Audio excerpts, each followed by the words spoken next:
পটুয়াখালী জেলা প্রশাসনের আয়োজনে শহরের ঝাউতলা এলাকায় শুরু হয়েছে জুলাই বিপ্লবের চিত্র প্রদর্শনী।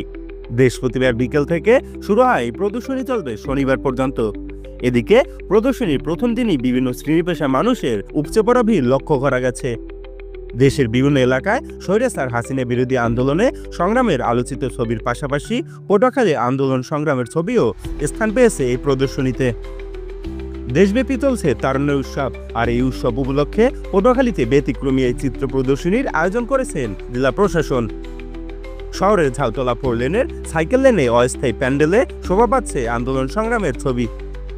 চিত্র প্রদর্শনী 62টি ছবিতে বৈষম্যবিরোধী ছাত্র আন্দোলনে নিহত আবু সাইদ মুক্তসহ হাজারো ছাত্র জনতার ওপর পুলিশি হামলা, ছাত্রলীগের নির্যাতন সহ ফ্যাসিস্ট সরকারে পালিয়ে যাওয়া পরবর্তী উচ্ছ্বাসের ছবিও স্থান পেয়েছে। এছাড়া প্যাভিলিয়নের বাইরে প্রজেক্টরে চলছে জুলাই বিপ্লবের বিভিন্ন ভিডিও চিত্র ও ডকুমেন্টারি। এসব ভিডিও দেখে অনেকেই আন্দোলন সংগ্রামের দিনের স্মৃতি তুলে ধরেন।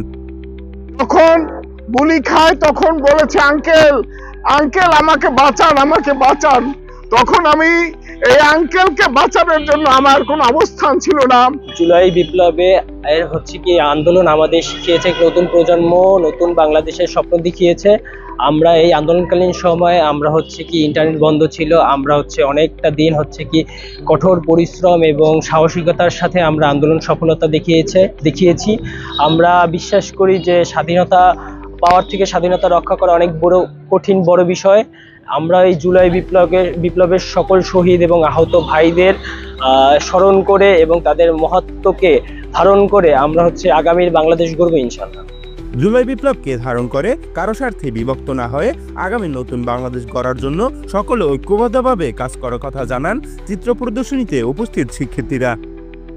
আমরা নিজেরাই অনেকটাই ভুলে গেছি, আমরা নিজেরা যারা আন্দোলন করছি তারাই ভুলে গেছি, এগুলো তারাই অনেকের জন্য ভুলে গেছি, কিন্তু মাননীয় জেলা প্রশাসক ভুলে নাই। আমি তাদেরকে অসংখ্য ধন্যবাদ জানাই যে এগুলো এখন চলতেছে এরকমের।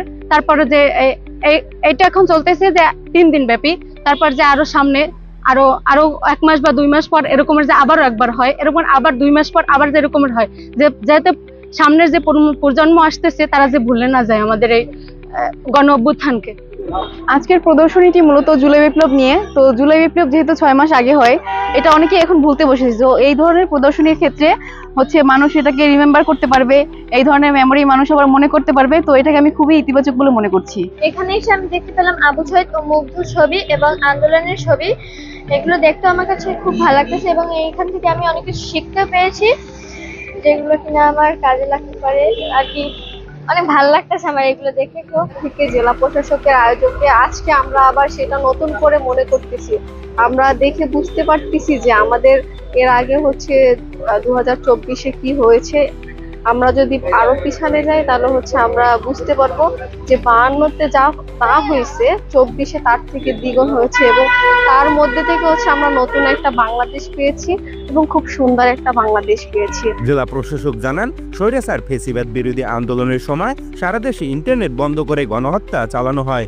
এখনো দেশবিরোধী ষড়যন্ত্র হচ্ছে, সেই ষড়যন্ত্র মোকাবেলা করতেই এ ধরনের আয়োজন। সকল পক্ষের সকল মানুষকে তথা বাংলাদেশের 18 কোটি মানুষকে এই ফ্যাসিবাদ স্বৈরাচার দোষরদের বিরুদ্ধে রুখে দেন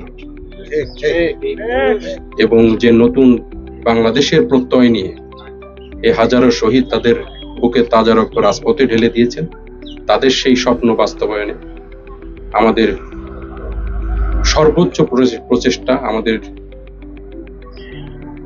সর্বোচ্চ শক্তি দিয়ে এই নতুন বাংলাদেশ গড়ার প্রত্যয়ের সামনের দিকে এগিয়ে যেতে হবে। উল্লেখ্য, এই প্রদর্শনী তরুণদের মাঝে সচেতনতার বৃদ্ধির পাশাপাশি তাদের মধ্যে দেশপ্রেম ও গণতান্ত্রিক মূল্যবোধ চর্চায় গুরুত্বপূর্ণ ভূমিকা রাখবে বলে মনে করছেন সংশ্লিষ্টরা। গোপাল হালদার, নিউজ ডেস্ক, খবর পটুয়াখালী। ভর্তি